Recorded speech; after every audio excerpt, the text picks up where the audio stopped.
to my channel.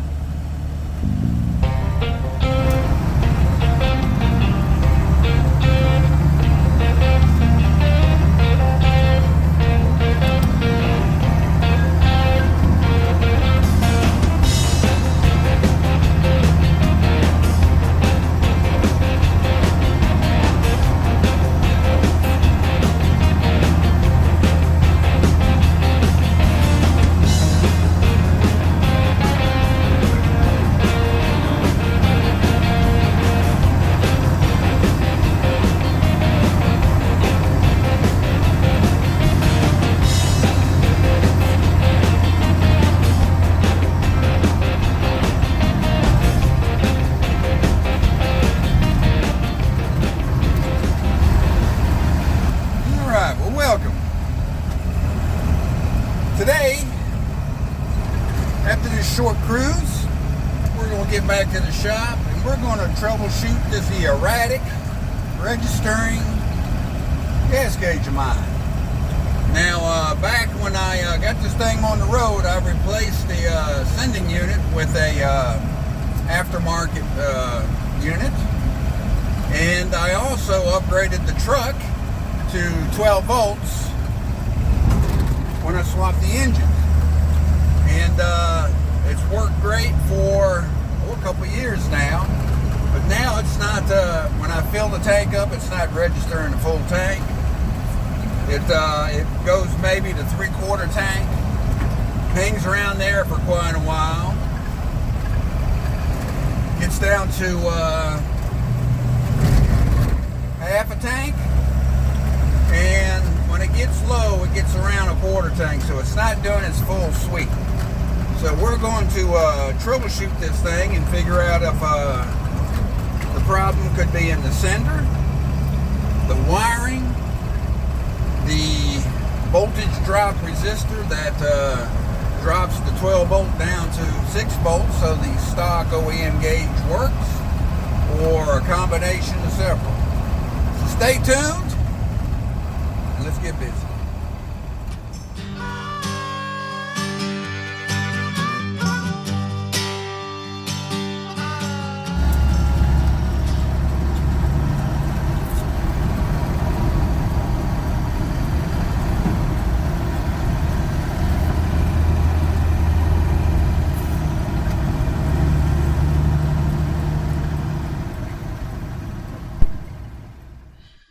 Well, all right, we're back in the shop, and I'm going to show you how the gauge is acting now. I guess I got an advantage over some in that at least I know I'm getting some deflection. So my gauge nor my the wiring or the sender is totally bad, because I do get a register.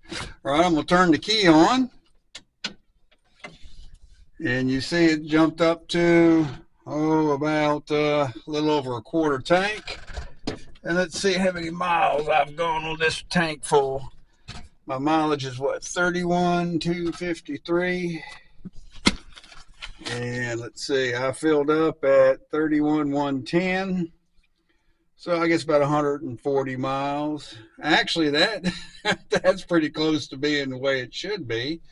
Maybe a little lower, because at about 150 miles is when I start looking to refill this. So anyway, what I'm going to do is I'm going to pull the seats out and make it easier to get to that sender. That way I just don't feel like contorting, and it's real easy to pull these seats out. So I'll be right back. I can't remember if I can just take the top off without taking the bottom, but the bottom is so easy to get off that I'm going to pull the bottom. And basically, this is a reupholstered stock seat. So if your seat is a 47 through 54 and it's a stock bench seat like this, all you got to do to get access is pull up here at the front. There you go. And out it comes.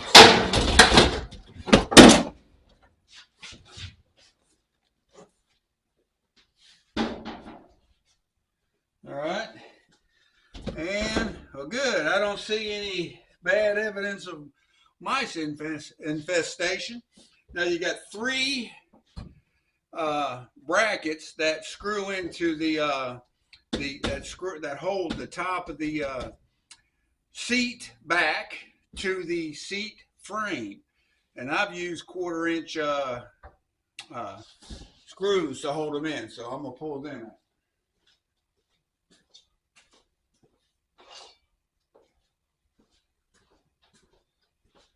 See, it's really so easy to get these out that I just don't feel like contorting to get to that sender.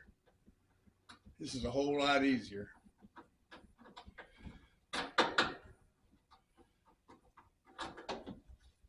Plus, I hadn't been back here in a while.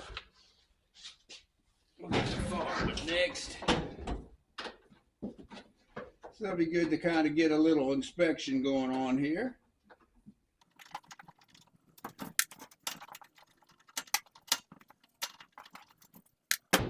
The 3 screws are out. Just pull forward, and then you lift up because there's hooks that hooks into the bottom of the seat frame.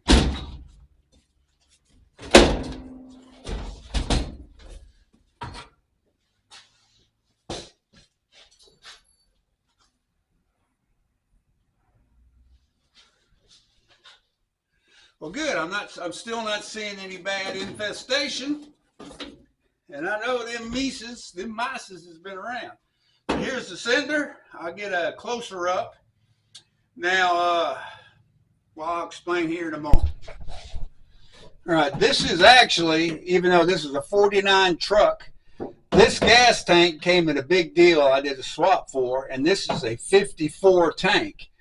I don't know if 54 was the first year or if they did it maybe in 53, but they went from a bottom feed to a top feed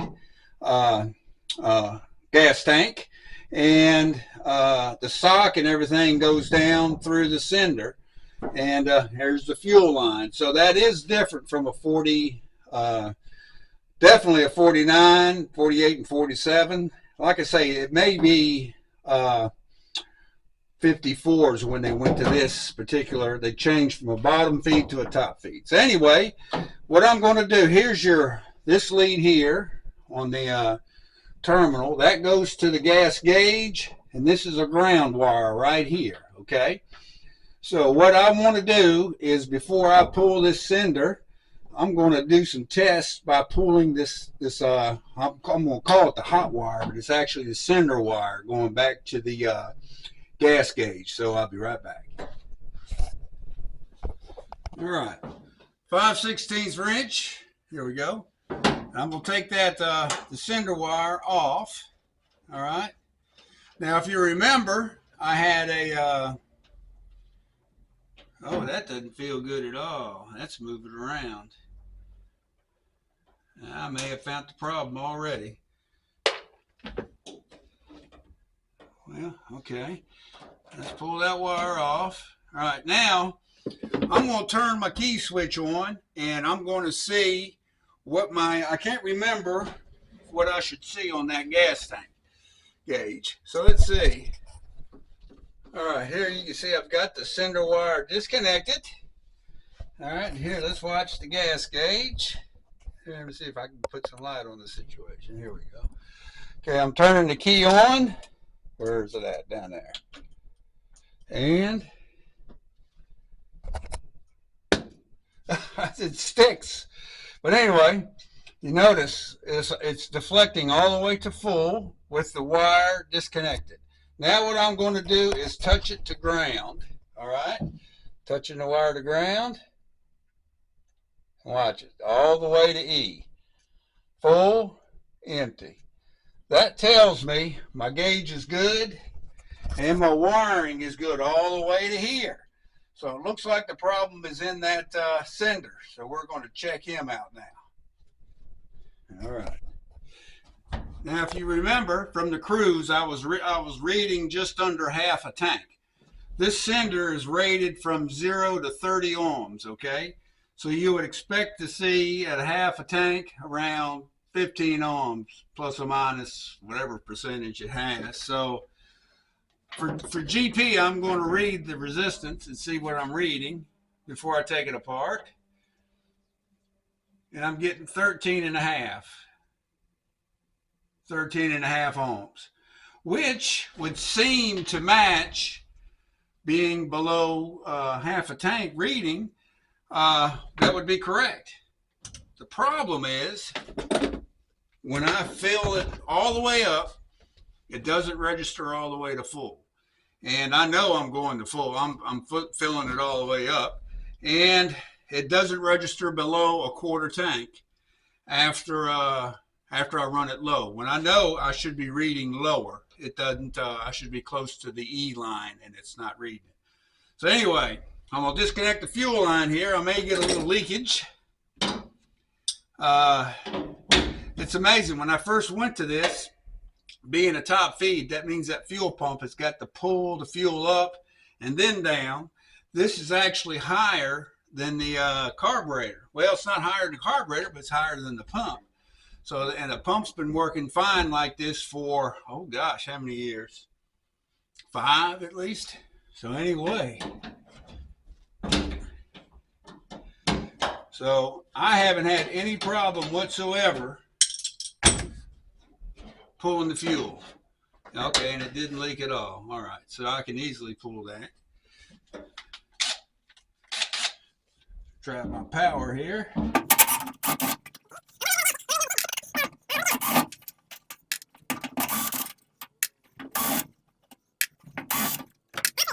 All right, get that out of the way. And up she comes.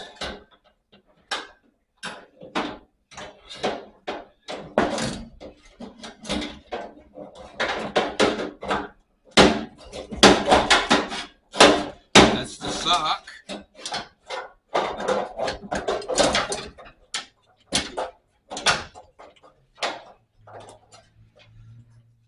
All right. It's like a brass. It's like a brass float. All right. So we're going to go over here to the bench, and we're going to read this and see what it reads. First off, though, let's take a gander down in that tank. Oh, that's clean. Yeah, I would say it's a half tank or a little less. All right. All right. Let's take it over and let's do some troubleshooting. All right, I hope you can see the meter. The arm is all the way down. This would be as if it was an empty tank, okay? And I'm reading about 4 ohms. I don't know. That could possibly be good. The only way I could know if that's entirely correct to give an empty reading on the gauge is if I had a variable resistor, which I'm going to look to see if I do. But anyway, so it's reading 4 ohms. Now I'm going to lift up on the arm, bring it up. You can see the resistance changing. All right, I want to get it to where it's 30 ohms.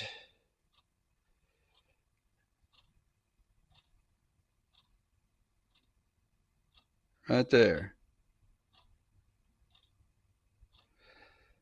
That's about 30 ohms. And it can actually go, look at this. It can go all the way up to 34. Let's drop it down. So that would be where it considers a full tank, which it would be at least, guesstimating about 3 inches from the very top. All right. Right there. So if I could get it filled all the way up to there, let me get a straight edge.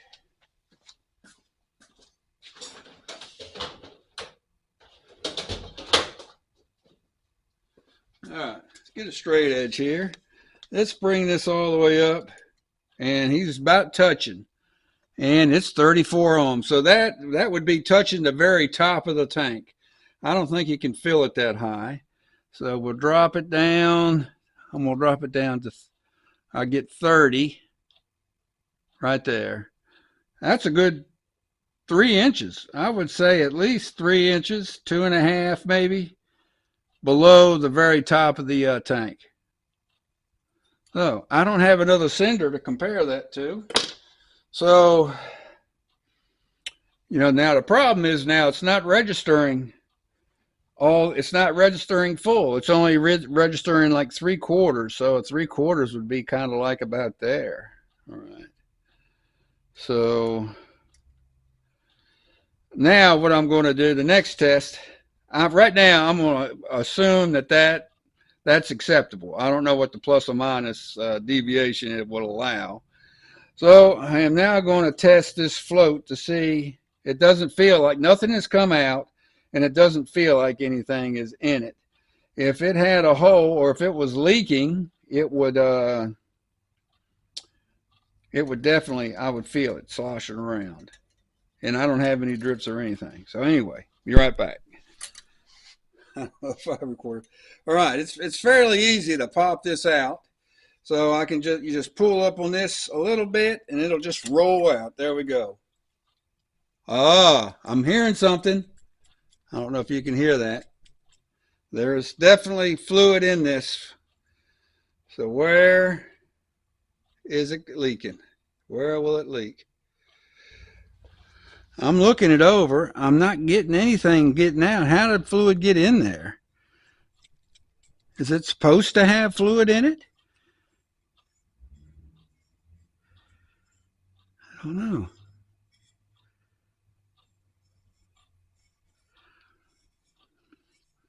I guess I need to submerge it in something. Yeah, that's what I'll do. I'll submerge it to see if anything comes out. Any air bubbles. All right. All right, I filled the bowl with water. We're going to put him in here and we're going to look for bubbles. I don't know if you'll be able to see it or not. All right, it is floating. Let's push it down.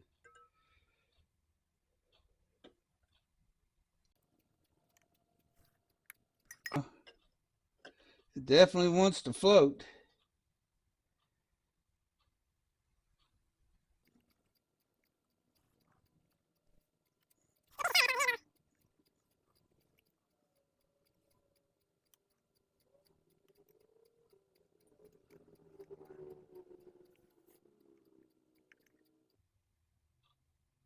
Is my head in the way? Probably was, wasn't it? All right. I'm not seeing any bubbles. Highly doubt they would have anything in them. Highly. But I ain't seen any air bubbles. And it's definitely got fluid in it. Well. So, is the deflection, the resistance deviation of a couple ohms enough to throw my gauge off? Or the fact that this float has got something in it making it heavier, but he floats. And he wants to come back up. Bang, see? Should I just go ahead and get a whole new cinder? Or should I just replace that float? That is the question that I'm going to ponder. And let me ponder some more, because I don't know if I should bend the arm I might do that. I might bend the arm a little bit so I can get a little bit different of a reading and decide if I'm going to totally replace that cinder or just that float. But the fact that that float has got fluid in it that I can hear easily when I shake it tells me it's probably got some kind of leak that I have yet to determine. And I'm also looking at my resistance is not a perfect, it doesn't go to 0. The lowest reading I get is what, 4 ohms. And so maybe if I bend that up a little bit, that's what I'm going to do for now and put it back in. And we'll see what it does. And then I'll determine full cinder or float. What do y'all think? All right, for now, I bent this lower arm piece part here, and the float is actually laying on the sock. which I blew out just for GP, but there wasn't a thing wrong with it. So it doesn't have to go as high to register. This is not really the fix, because I still don't think there should be any fluid in the float, but I'm not real sure on the sender. I may order a float. I'm still determining that, but I don't want the truck down, and I keep track of my mileage so I know where I'm at. So we're just going to go ahead and put him back in, and let's see what it tells us.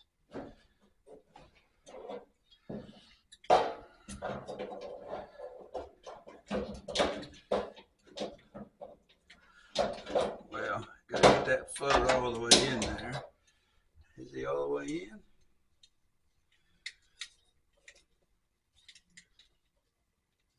Yeah, he's all the way in.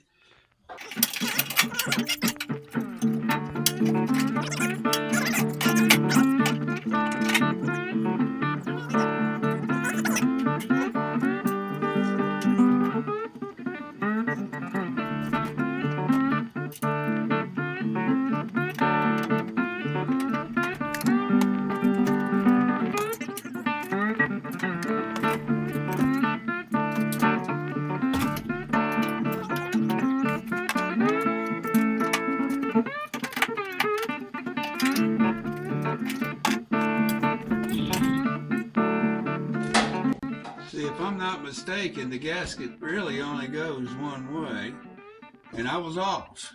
Okay.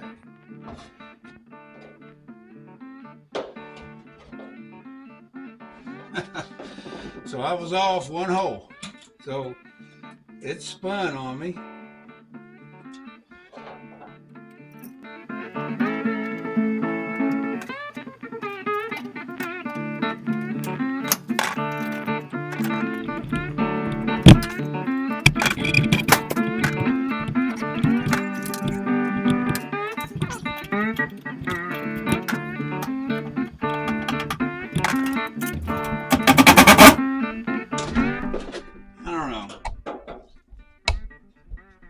That DC motor could spark. We'll do it by hand.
All right, let's try the gauge and see what it does.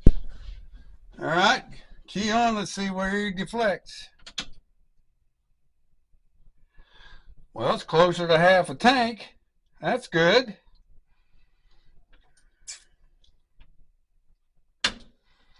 Now, let's do it again. But the only way I'm going to know is if I go fill this thing up. So that's going to be the next thing we do.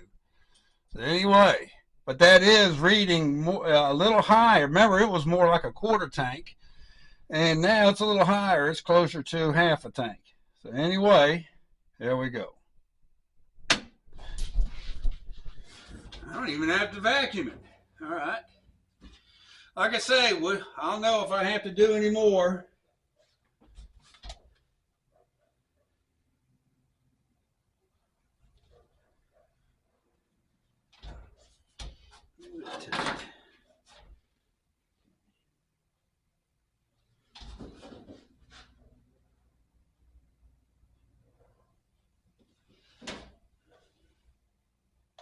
All right.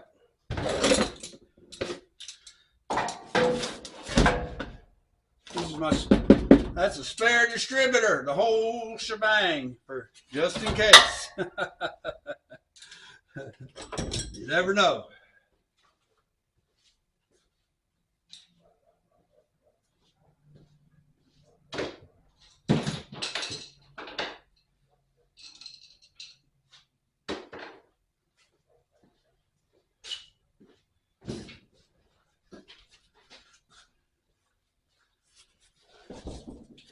There's 3 slots, a slot here, and a slot here. That's what the top back part slides into. I guess I could blow that out. I may blow it out.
All right, now that I'm getting a little bit better reading on the gauge. Like I said, I haven't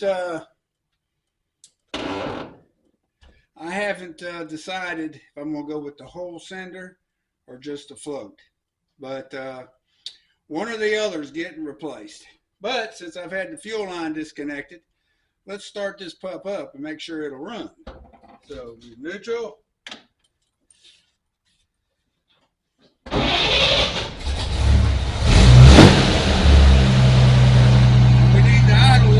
Than what the 2 carburetors can hold in fuel.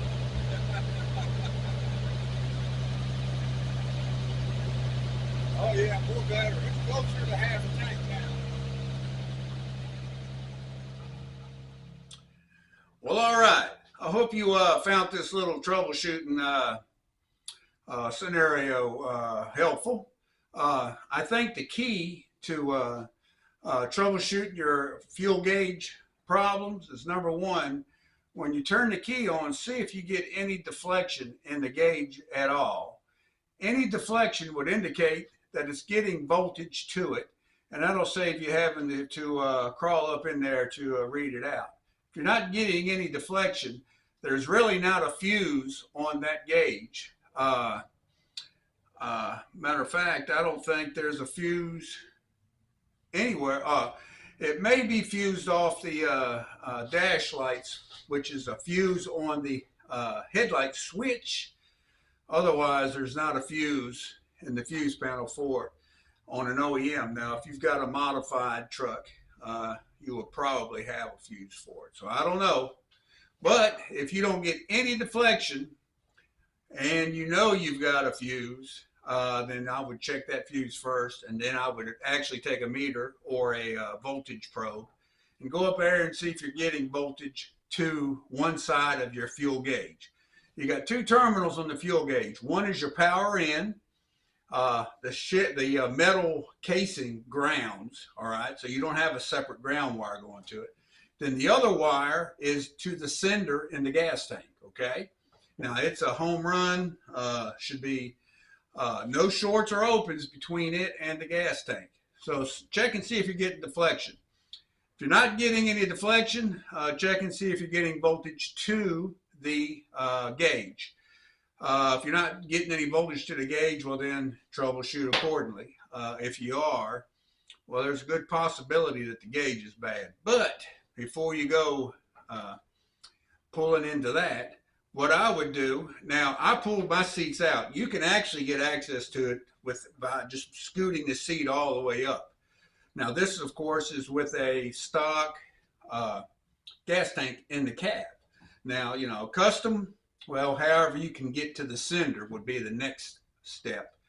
So go to the sender with the key off, pull the wire that goes, well, make sure that the sender is grounded. It has to have a good ground, okay? It does not ground the sender to the gas tank, which is then grounded to the frame. There should be a separate wire from the sender where it connects to the tank going to a frame ground. All right, that would be the next thing. Make sure you got a good ground. Got a good ground? Pull the sender wire off the sender, not the ground, but the sender wire that goes to the gauge. Pull it off. Turn your key on. In my case, with an open, or which is maximum resistance, which is over 90 ohms, infinity, the gauge pegged out at full, okay? And that's a good sign, all right? And then, if it does that, take that same wire and hold it to ground, to the good known ground. It should go all the way to empty, okay? If it does both of them, your gauge is good, the wire from the gauge to the sender is good. Your problem is localized to the sender itself or the connection of the wires to the sender. So make sure you check all that. As you've seen in my case, it's supposed to be 0 to 30 ohm, okay? With 0 at empty, 30 ohms at full. You seen at first I was getting close to 4 ohms at empty, and like at full all the way up, I was getting like, what, 34 ohms. So I bent the arm a little bit and I got it down to where now at empty I'm at about 2.5 ohms, and it's closer to the top. I'm sorry, it's not closer to the top. It's a little lower from the top to show full, okay? That is because I wanted to compensate because there was some liquid in my float. Now, I couldn't find the leak. I couldn't find how that liquid got in there. I'm pretty sure there shouldn't be no liquid in it. But hey, it had to get in there some kind of way.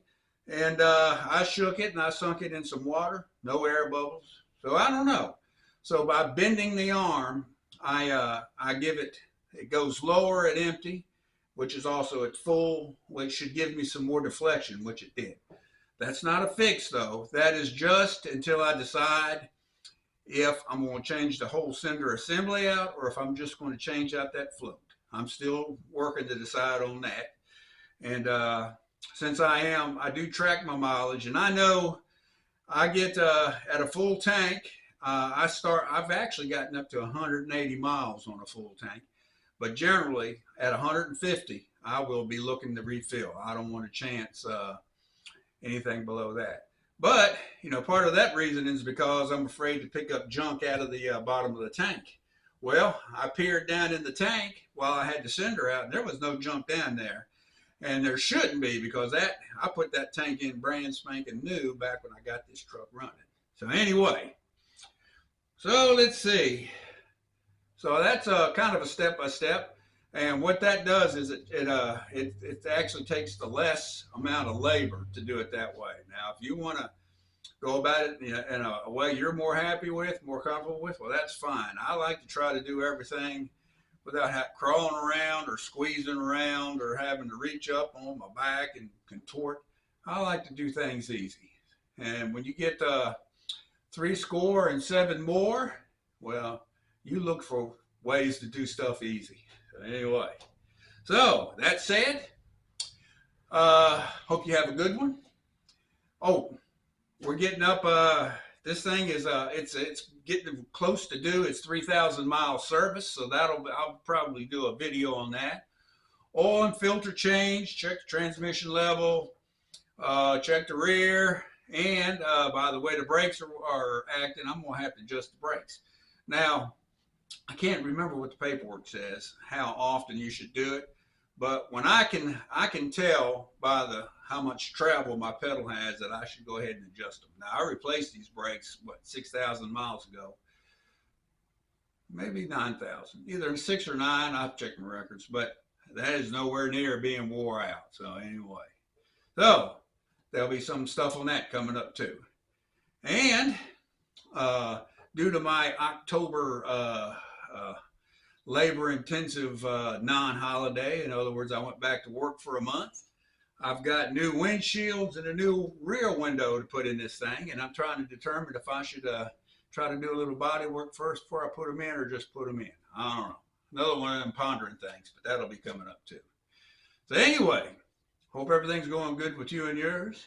Everything is going good here. Can't complain. Won't do me no good to complain anyway. Just carry on and take care of the business. So have a good one, and I hope to see you around on the next one. See you.